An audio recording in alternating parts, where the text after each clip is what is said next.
सूर्य करतोय धनुराशीमध्ये प्रवेश.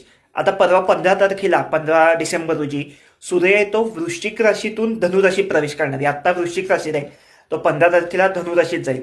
आता धनुराशीमध्ये ना केतू, शुक्र, सूर्य या 3 ग्रहांची नक्षत्र येतात. म्हणजे सूर्य धनुराशीतून केतूच्या, शुक्राच्या आणि सूर्याच्या या 3 ग्रहांच्या नक्षत्रातून प्रवास करणार आहे 1 महिना. सूर्याचा प्रवास 1 महिना असतो. प्रत्येक राशीत 1 महिना थांबतो. आता धनुराशीत 1 महिना थांबेल, पुढे मकर राशीत 1 महिना, पुढे कुंभ राशीत 1 महिना, असे 1 महिन्याचं मार्गक्रमण चालू असतं. आता सूर्याला ना केतूचं जे नक्षत्र असेल ते फारसं अनुकूल नसेल. आता सूर्यावरनं काय बघितलं जातं, तर सूर्यावरनं तुमची नोकरी बघितली जाते, सरकारी नोकरी बघितली जाते.